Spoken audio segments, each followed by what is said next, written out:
Richard Skipper celebrates. Every show is a celebration. Each show, Richard delivers the artists you love, showcasing what makes them unique. Never gossipy. The antidote to a sometimes hectic world. Now, here's your host, Richard Skipper.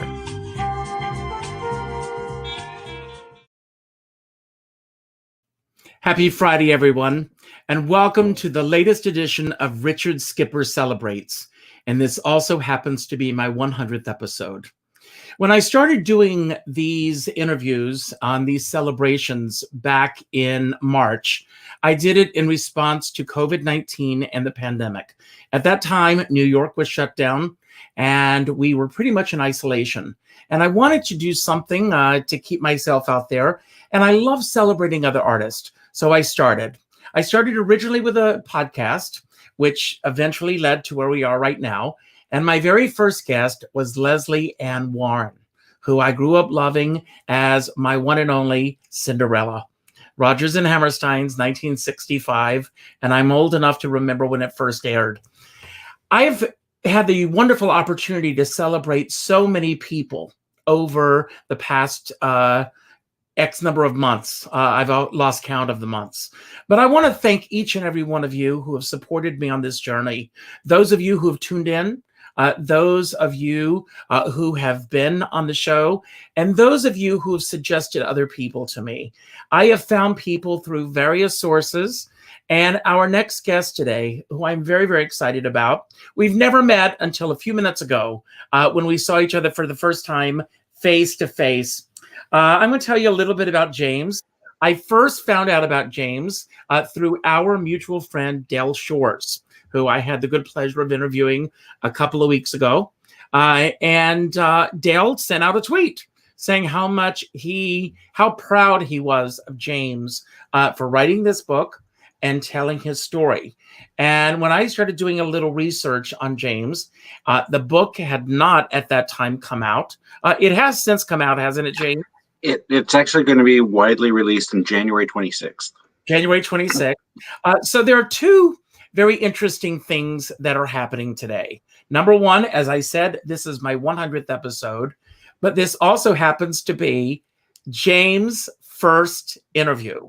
And I hope that two things happen today. I hope I set the bar for all the rest, and I hope that I make everything that follows me a lot easier. Not that we're going to get tough, because we're not. Well, good. I hope so too. Yes. Great. Now, I want to ask you, James, before we start, we are living in the midst of a pandemic, and I want to ask you how you're doing really in the midst of everything that's been going on since March. For the most part, really well.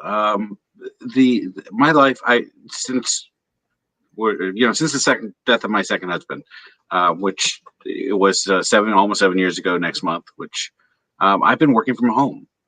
So I have been very fortunate to have very little day-to-day impact, except I have teenagers and they're at home all the time now. But other than that, I've been very fortunate to be able to continue working and to be able to use that time to write this book. And it's amazing. When I first saw the title, and I thought that it would be appropriate topic for this time because it's life after loss. And then I realized, no, it's not life after loss. It's life after losses. And we want everyone to read the book. I can't wait to get my own hard copy of the book. But I want to go back. Let's start, first of all, with your childhood. And you talk, about the situation with your father and everything. But I want to go back to the 5-year-old James LaVeck, because to me, that is the time when the development of a person really begins. You haven't started school. You haven't had the inside or the outside influences taking over. Tell all of us and everyone who's watching a little bit about the 5-year-old James LaVeck and the world that you lived in. Oh my goodness. So let's see, I 5 years there's a old. lot there. 5 years old. I was that was 1971. So it would have been at the end of 71 that I turned 5. Um, yeah, it was. I remember gas lines. To get gasoline. I remember uh, the first birthday party I went to with Vanessa, and she pulled me aside in my little seersucker suit and gave me a kiss.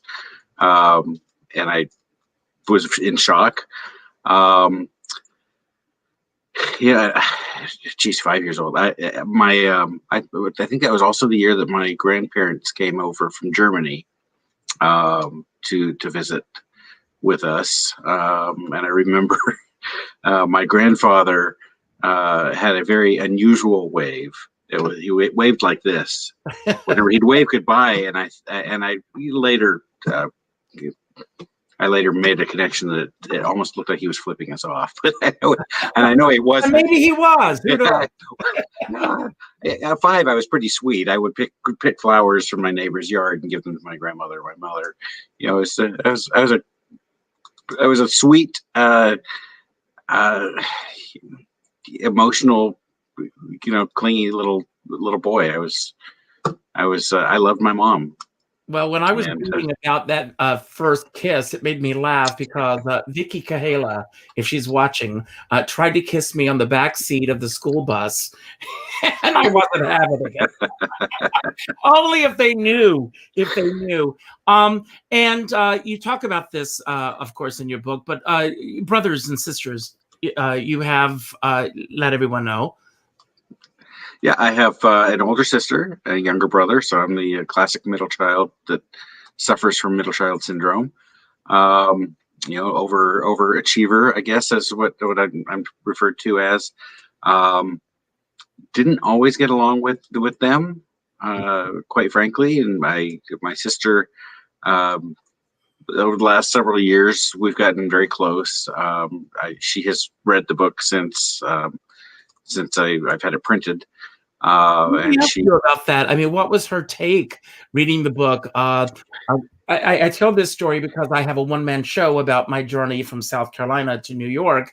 And when I was writing the show, my sister said, be very careful with what you tell, because every family has their secrets, their dark sides and everything. And James, I have to tell you, for a first-time writer, and I know that you were writing your blog for this, that's sister calling now. But you are very honest in your book. Anyone who doesn't know you, I feel like you and I are the oldest friends in the world because of what you reveal in the book. But what was your sister's take after she read the book?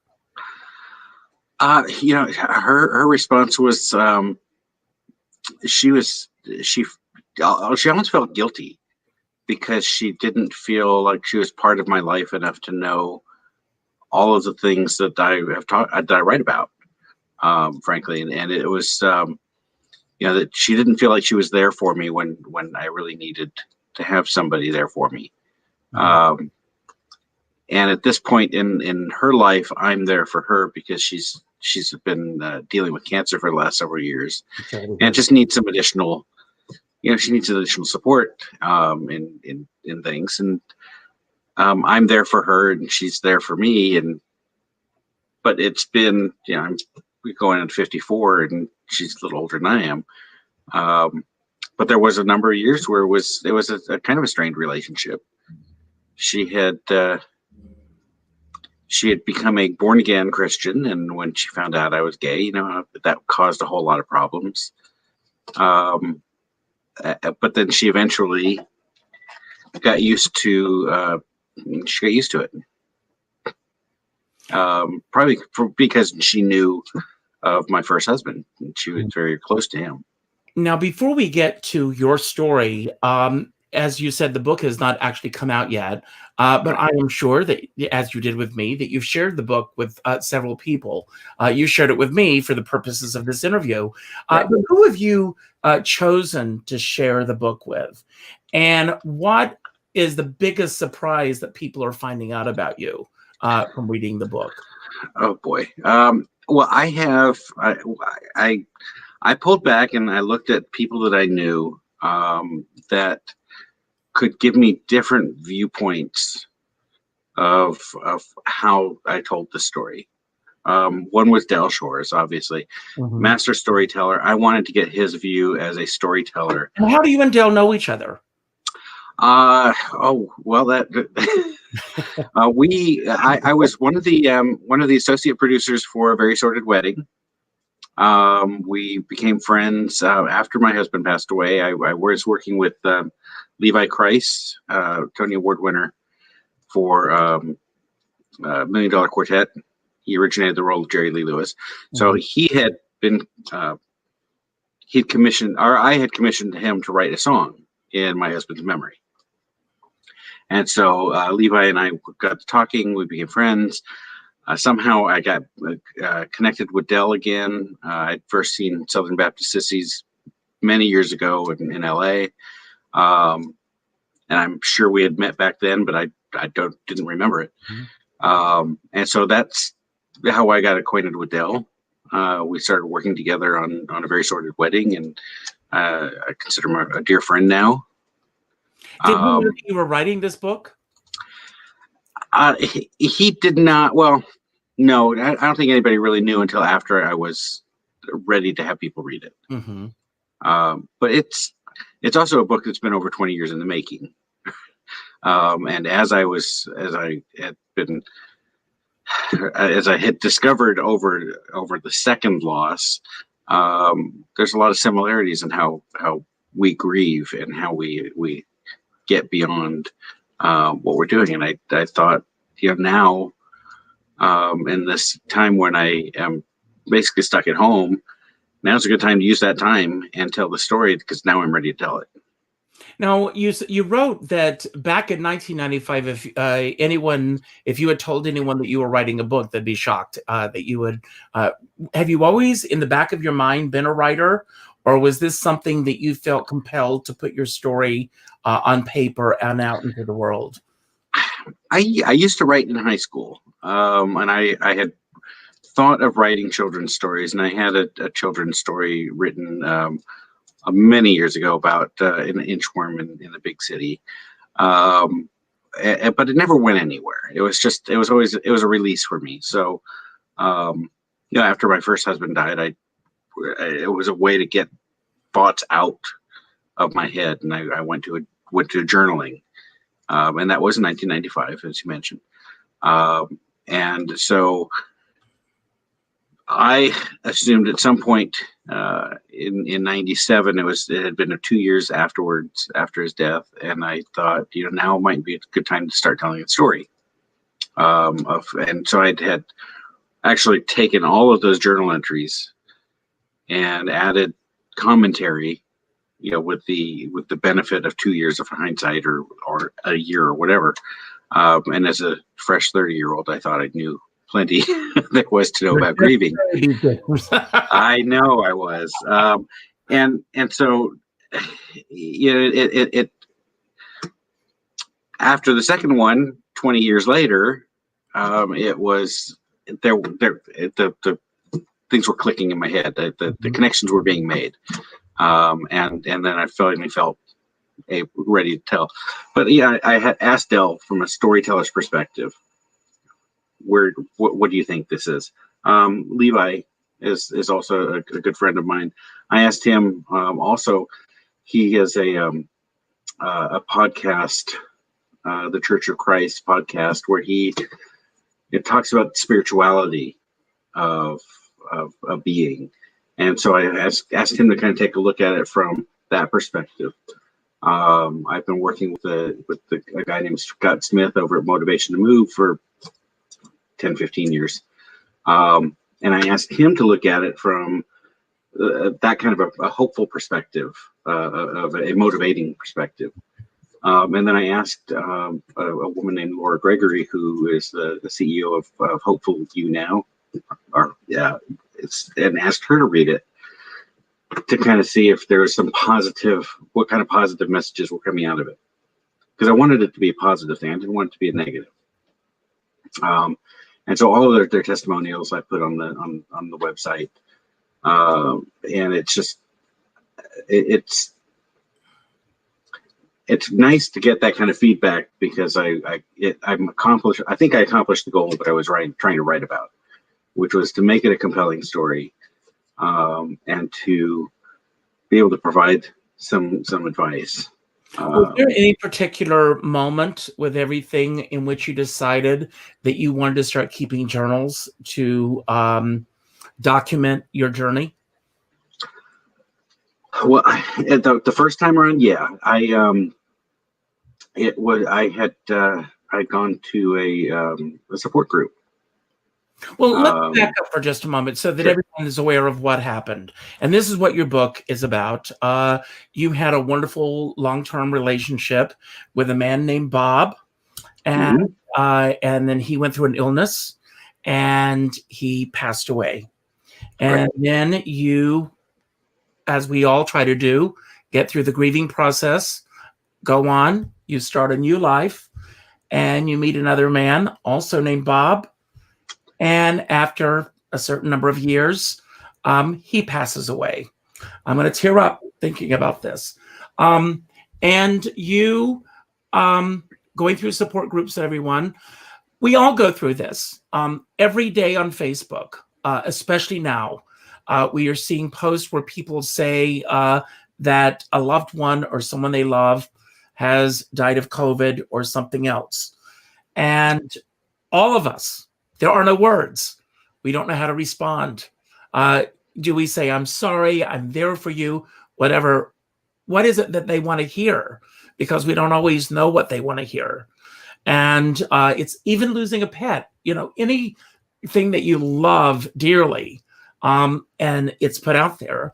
But you went to the support group after Bob, the first Bob passed away, Bob one, passed away. And that first night at the support group, people are coming over to you saying, it'll get better. You'll get through this. Yeah. All of the platitudes that we hear. And I love the fact that you are so brutally honest in the book about that experience. So let's go back and we'll get through the trajectory of everything before we get back to the book. When you came to the realization that you were gay, you were a lot younger than I was when you found out or discovered that, or were willing to accept it. And believe it or not, I was a little bit older, but it was happening at the same time for both of us. And as I was reading the book, we both came out at a time in the midst of the AIDS crisis. Yeah. And if you can take our listeners back, many of them do remember what that was like, but take it from your perspective of realizing this is who and what you're all about and what was happening all around you. Yeah, and I do write about it in the book. I was growing up in a rural community. I mean, I had 111 in my graduating class. It was a small community in California. This was, height of Reaganism, and renewed patriotism, and Jerry Falwell sitting in the Oval with him, and the condemnations that just for being gay people were getting, and it was a difficult time to realize, hey, I'm one of them, and frankly, do whatever you could to avoid that. And add the religious component to it of, wanting to be right with God, and not wanting to go to hell, and it was a very difficult time. After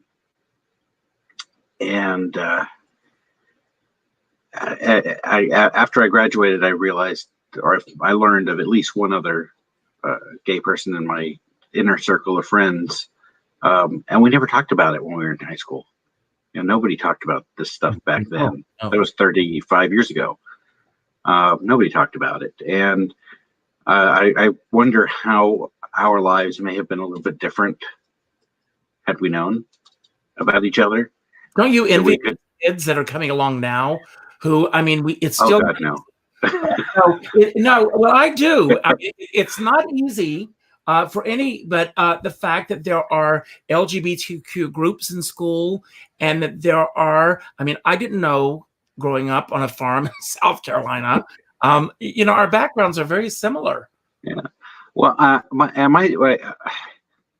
having teenagers or having kids and now having teenagers, they've been exposed to a lot, and we've been able to do things like Family Week in Provincetown with the Family Equality Council, which is an organization I absolutely adore.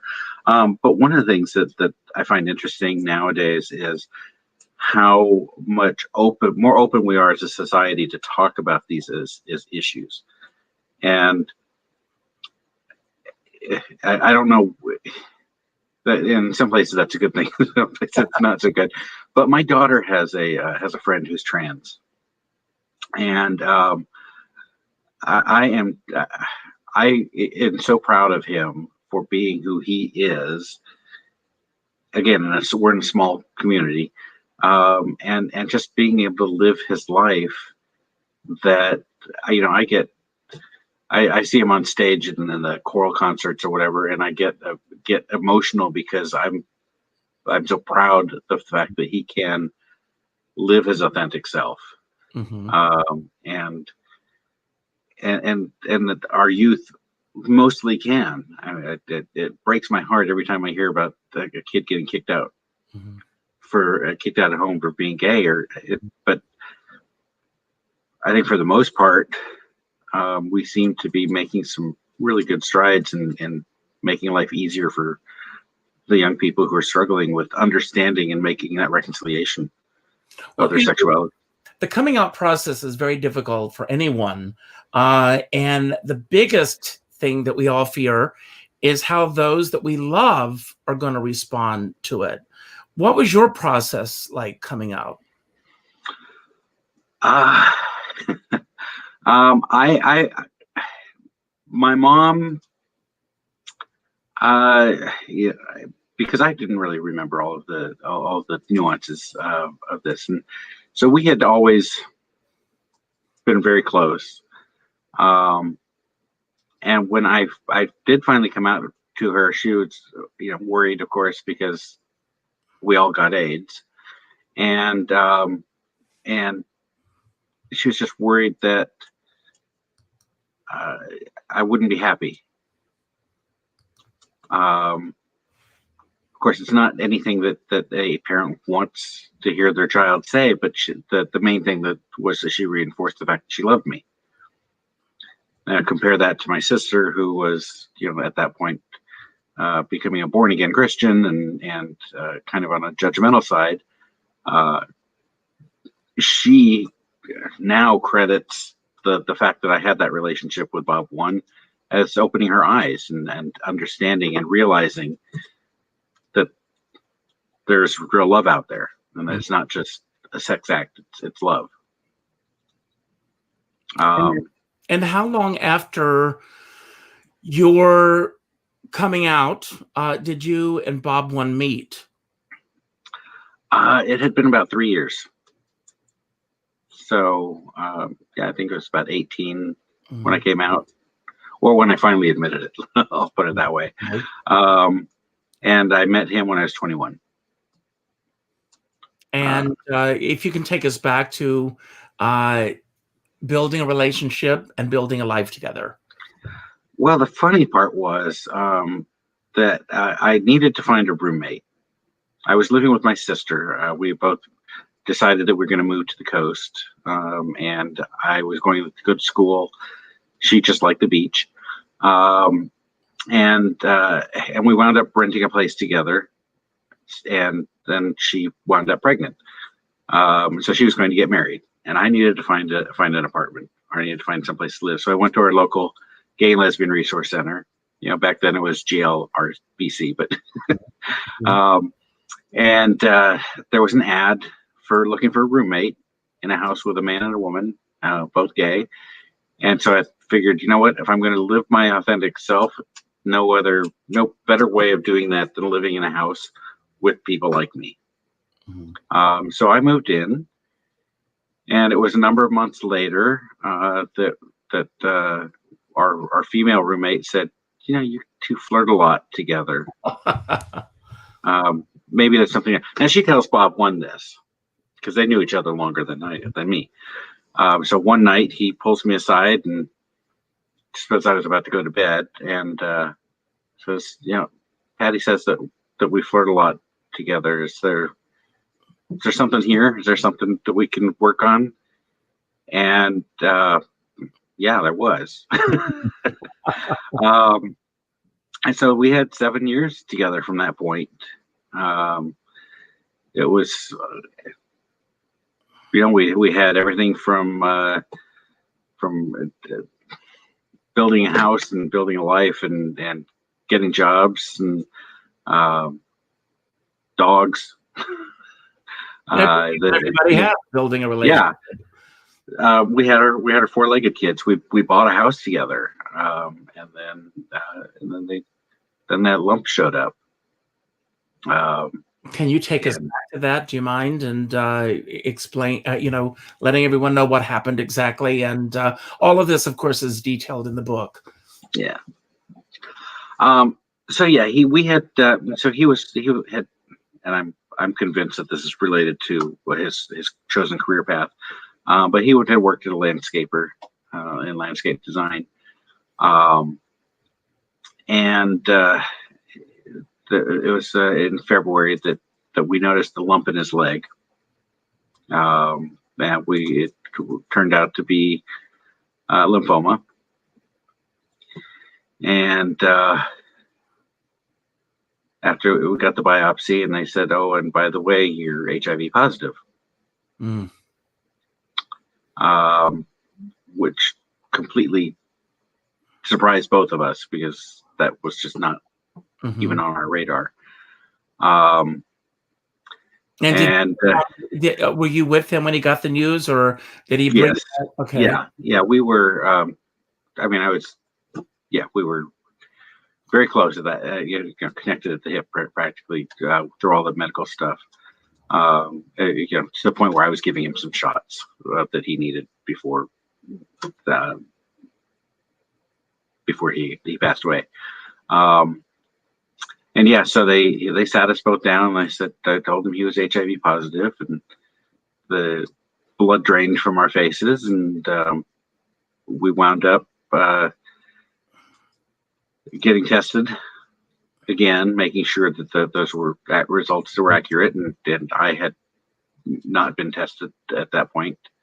That was probably the longest 2 or 3 weeks of my life. I can only imagine. After hearing all this growing up, you're going to die of AIDS. That was an actual fear now. And we'd already lost so many friends that year as well. And so I was fortunately not positive, but he was. And one of the things that you do talk about, which is very important in the book, and you talked earlier about the positivity of this, you realize there comes a time where you have to realize you have to get on with your life. You have to do what you need to do to get through each day. Was he given, a finite number of years that he would be able to live with this? Or was it just the not knowing? How do you get through this? Well, at that point, it was the focus was on beating the cancer.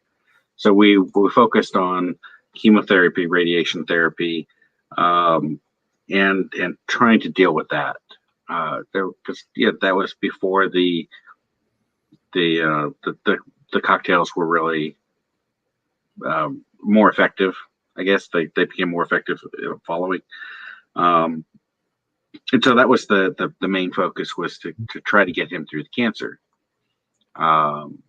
He was gone within 6 months. But so we didn't have an opportunity to try see if there was any other way around it. But that's. And now I do want to ask, I mean, when you got this diagnosis with him, did you begin to get all of your life situations in order so that you were prepared when that day arrived? Or did the fact that it was only 6 months after that, did this catch you off guard, or were you prepared for that moment? So I'm trying to remember the actual timing there. We did have all our paperwork taken care of. Either shortly after we bought the house or shortly after he was diagnosed, we started getting the paperwork together, and just out of good practice. So that was a lesson learned. When I married Bob too, is that we had all of our paperwork done very early on in the relationship, and then especially after we had kids. So yeah. And so if you can take us back, and again, this is all in the book, if you can take us back to his passing and the days following that. Yeah, his passing in the so the first chapter of the book is it's actually on the blog as well, where I described the moment that he passed away, and I was holding his hand on one hand. My mom, who referred to him as son number 2, was holding his other hand, and we lied to him and told him it was okay to go. And that's an image that I have not been able to shake in 25 years. And from that point forward, it's all very foggy, and I was just numb. I was in shock. I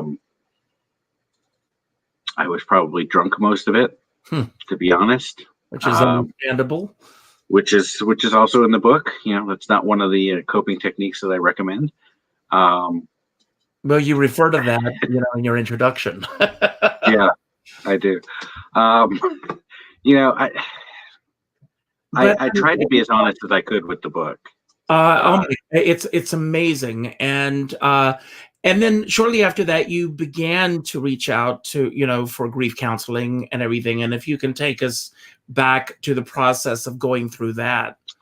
Yeah, so it was actually a week or two after he had passed away that I went to the hospice that we had at home. Offered a group counseling sessions. And so I had gone. I took my mom with me, and the first thing I can recall is my dear friend B coming up to me with her. She was probably no taller than my daughter, about 5 foot, and big eyes, just the kindest person. She walked up to me and she said, "It gets better." And, my immediate thought was, get away from me, old lady. You don't know what you're talking about. You can't possibly know what you're talking about. And that's the polite way of saying it. And we talk about this in the book, but the fact of the matter is, obviously, you're at a grief counseling meeting. Everyone there is grieving. Exactly. Different levels of grief, depending on where it is in their path. Exactly. And so that's really what it was. Is I was so self-absorbed in my own level of grief at that point that I couldn't possibly see that perspective that she had, having been through it a year or so prior. So, it's very interesting, excuse me for interrupting, and I quote this in a lot of my shows, but a dear friend says, we're all in this together, meaning COVID right now, but we're all in a different boat. Yeah. And I'm reminded of this story of you, first of all, being honestly angry that anyone would come to you and say it gets better. But then you come to the realization that everybody is on their own path. Yeah. And I think that time and perspective was really all I needed for that. And now nowadays we got Facebook groups. There's, I talk to a lot of grieving people online, and we all go through the same thing. It's the first couple of weeks or months. It's you don't know what you're doing. It's so overpowering. How long after Bob's passing did you find this group? Well, it was part of the hospice, so I think it was about it may have been about 2 or 3 weeks after he had passed. So it's still really new. And with everything that you were feeling at the time, what compelled you to go back? Because you did leave that first meeting with a lot of anger. Oh, I had anger I still have some anger. Let's face it. Well, I don't blame you for that. Your life gets ripped apart after 7 years, and you don't know what to do. So, what compelled me to go back? The kindness of the facilitator, Ronnie Peterson. She was. There was just something about her, and that just kept me going. And these people became a part of my family. They were my extended family. How did your spirituality play into all of this? Oh, I was speaking of anger. Mm-hmm. I was. That's why I'm asking. I was very angry with God. We have a very complicated relationship, I say. And I say this a couple times in the book. I know. If I want to make God laugh, and several times I refer to him laughing at me specifically. But yeah, it definitely took a hit. I would say I pretty much turned my back on spirituality. Certainly, by that point I had already had my issues with religion, per se, but the spirituality, just I couldn't believe that somebody as sweet as Bob one was could be taken away from me, or taken away from us, or the collective us, because he felt like that good of a person. And beyond the group that you were part of, what kind of support system did you have beyond the group? And did you feel most people, obviously, I did an interview earlier this week with a friend who's battling stage 4 cancer. And we talked about this. And of course, everybody wants to be there. Everyone's giving remedies that they think she should be taking, things that she should be doing. And everybody wants the best for you. You have to do that. But you don't always feel that that's what's coming back at you. So how do you deal with people wanting to be there for you when you don't necessarily want what they're there to offer? Again, back then, that first time I was so angry about just everything that I would not allow people around me to help me. That support group was really the only thing that I had in terms of a support structure. My family lived several hours away. And the friends that there were a few friends that stuck around and just refused to back away. They're still there. Any friends during this process? I'm sorry? Did you lose any friends during this process? I think what we really wound up knowing is who our real friends were. They weren't just the fair weather friends. But yes, I would say that I probably alienated enough people that I lost friends over it. And it's and I hate to go into that stereotype, but when you have when you're friends with couples and then you're all of a sudden a single, there's something that doesn't work well in that dynamic anymore. And also, when you've got 7 years together, I know that my husband and we've been together for some time, but when you are in a relationship, you began to forge relationships that are based on the fact that you are couples. Right. Exactly. And then all of a sudden, single person who's grieving, and just honestly, seeing happy couples made me angrier. Just a lot of anger. And so these were all lessons that I learned from the first time the second time around, I realized these people are grieving too. He meant something to them. And yeah, I'll accept whatever help anybody has to offer. And you kind of mentioned earlier about how people don't know what to say, or the only thing I could recommend that anybody does is not just say but do. It's a cliche, but and so one of the things that was really kind of helpful the second time around is that the community put together a list of volunteers to bring us food every night. So they put a cooler out on my porch, and every night there would be fresh food there for dinner. Somebody in the community would give us food. I don't think I cooked for 3 months. And well, at this point, are you by yourself? So this was with my second husband. No, so this was me and the kids. But before you get there, I mean, after Bob won, when he passed on, you had two roommates when you moved in. Obviously, she had moved on. You'd forged a life for the two of yourself, but you were alone. I was alone, yeah, except for my dog. Okay, well, I had my four-legged dog, and work.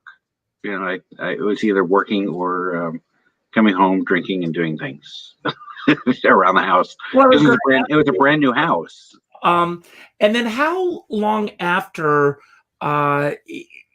did you begin to, for lack of a better phrase, rejoin the human race again, when you started getting out there and trying to put the pieces together of James LaVeck?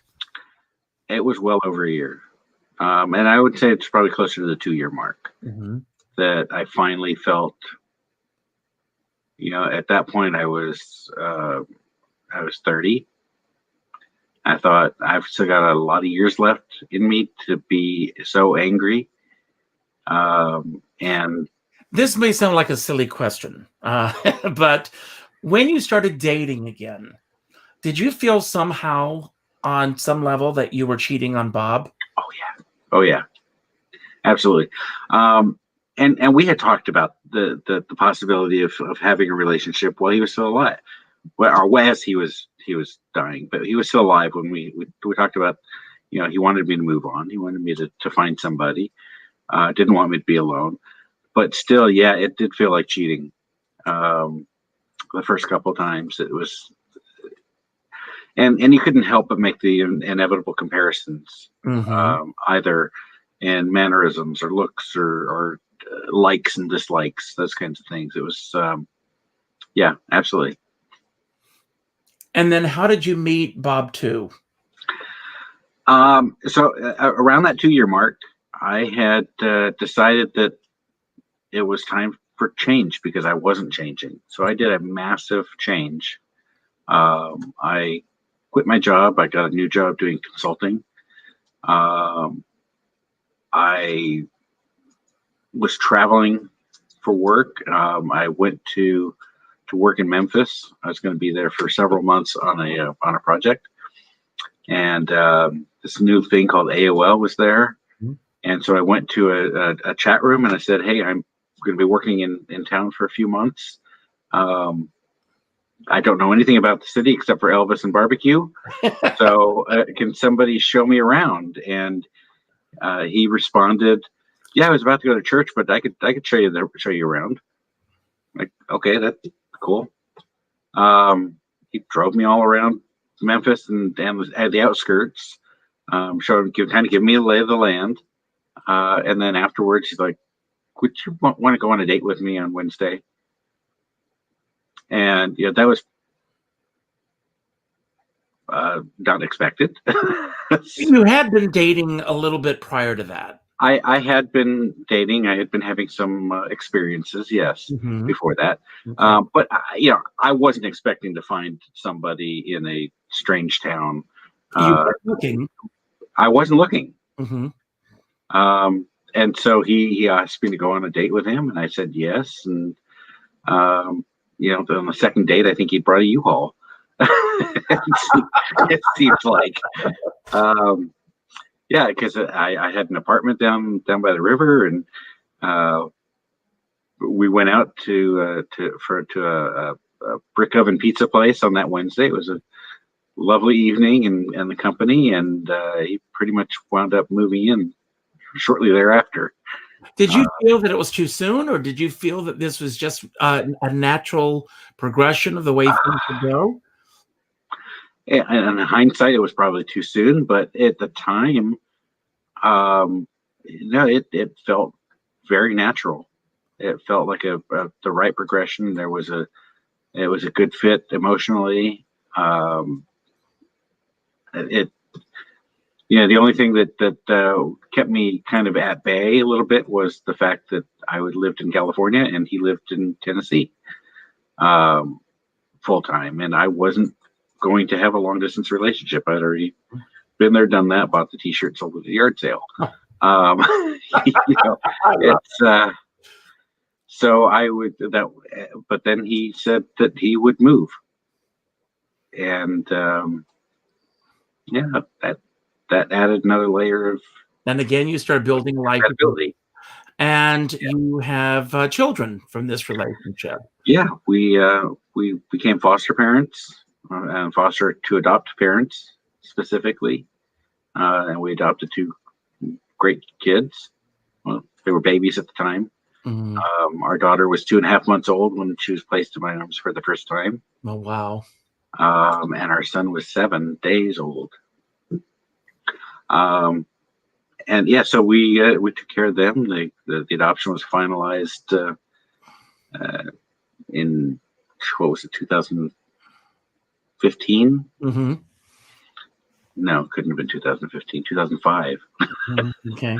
I know Uh, the years go together in my head. yeah, and yeah, so we raised two kids. I did a lot I was still traveling for work. I missed a lot, and I probably felt a little. I know I felt a little guilty about missing so much, but I was taking care of my family. So I want to move forward so that we don't run out of time Sure. with Bob Two's passing, because now you're going through the grieving process all over again, but the dynamics are different because you've got two kids.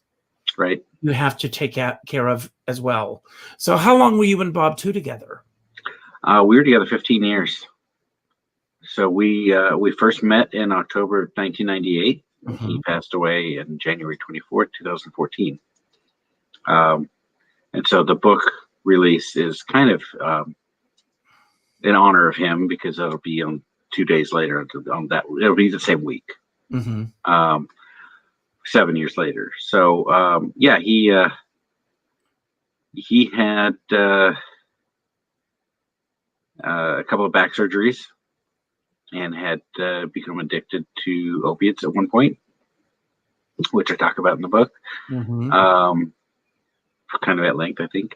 Mm-hmm. And but he managed to stop that, and had been clean for a number of years, and had been telling the doctors, about that medical history and prescribe something else. He had so that night, I was in California and flying home that night. I came home about 1 o'clock in the morning, and he was snoring loudly in the bedroom. So I took one to the spare bedroom and slept in there, and got up in the next morning, still hearing snoring. I take the kids to school. I had a doctor's appointment to go to. So I covered him up with his blanket.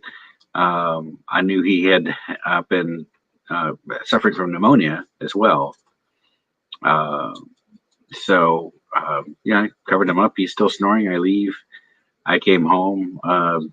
To the house cleaners were downstairs, and I asked where he was, and they said, "Oh, he's upstairs sleeping," which I thought was very unusual in the middle of the day. But again, he had pneumonia, so I figured he could be resting.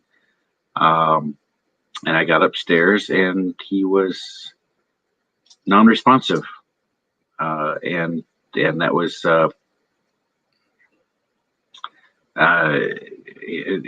even though CPR. Mm-hmm. Sometimes you just blank out. And so I immediately jumped on 911. Later found out that he had been prescribed he'd been prescribed fentanyl, and there was an accidental overdose between that and the other medications that he had. Wow. And I struggled for a very long time, whether it was why he had the fentanyl to begin with, and it was actually a prescription, and why the doctor gave it to him. I still don't understand. Mm-hmm. So I struggled a lot with that. So these are two, you've lost two incredible people in your life that you love very much. The first, you had the warning it's going to happen. It's happening. Right. But this came as a total shock to you. It may sound like a silly question coming from me, but how similar and how different is the grieving process when it blindsides you this way? And I didn't find that they were different at all. The one thing, the only thing that we were able to prepare for was the actual death the first time around. Mm-hmm. I think that, and that's just a milestone, mm-hmm. right? Mm-hmm. The grieving part of still not understanding, still questioning. The one thing that I guess is different is that we didn't have the opportunity to tell our final goodbyes, but I think we kind of did earlier, mm-hmm. in an earlier conversation that we had, and I think that's in the book. I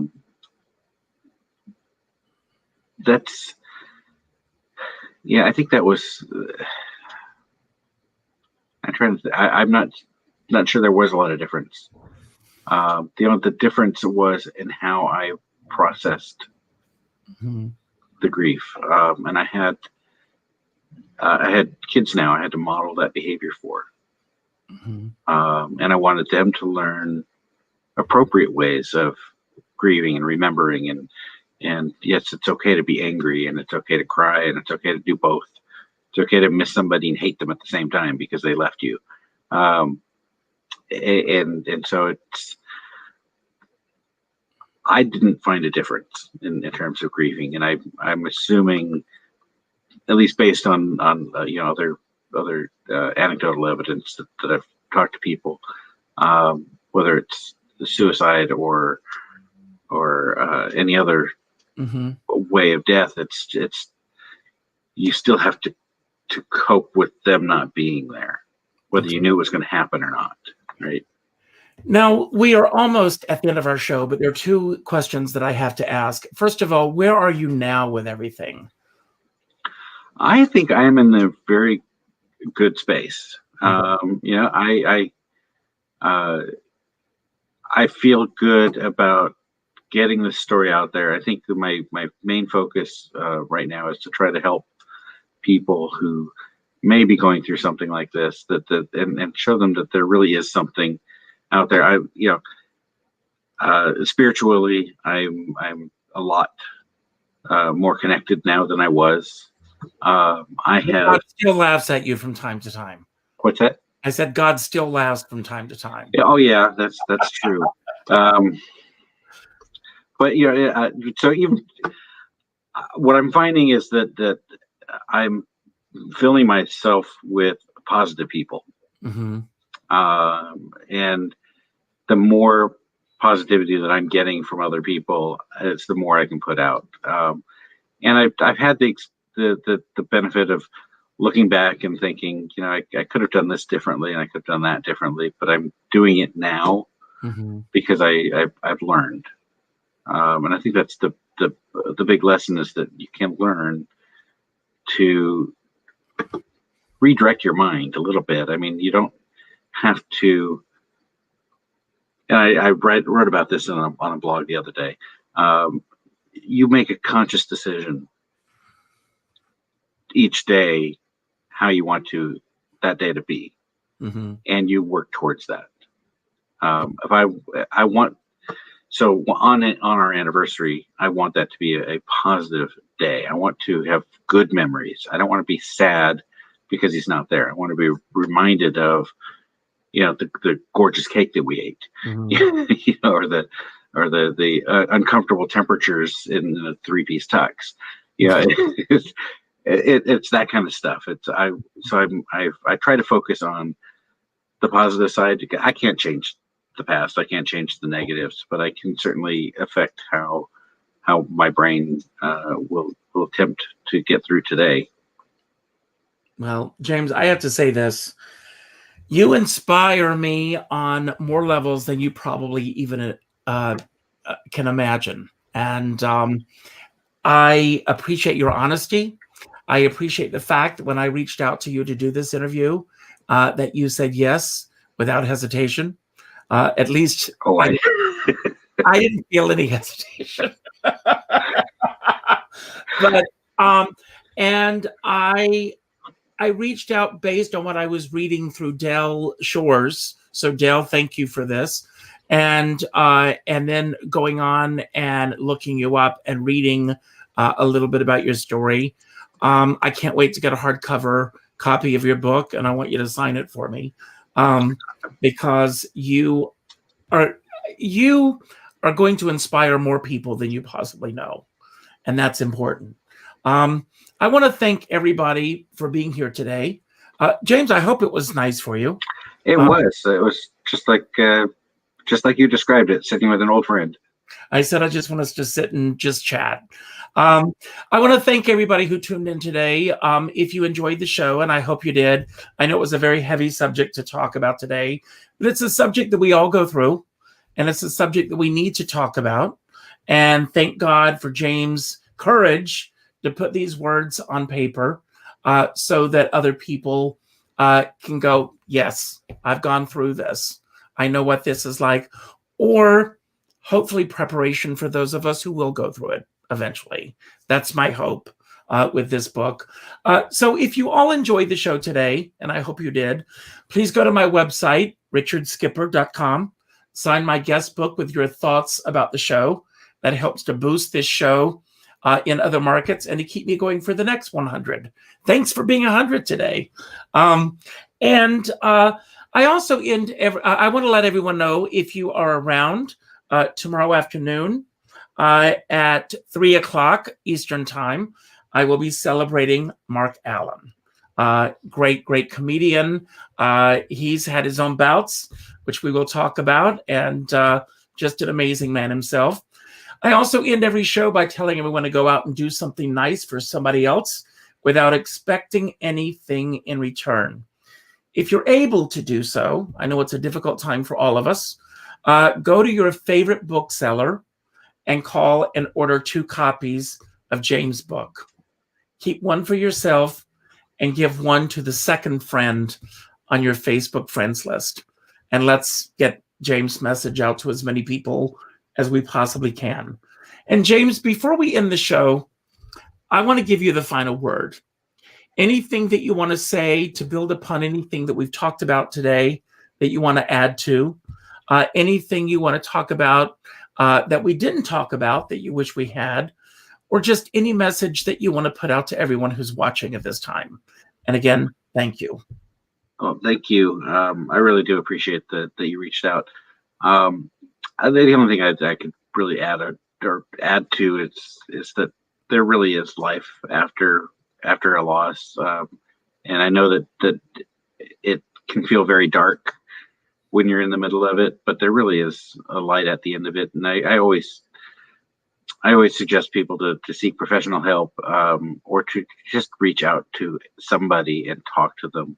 And with the age of COVID, we can't just hug anymore as we want to, but we can at least reach out, and you're doing a great job in reminding people to pick up the phone and do that.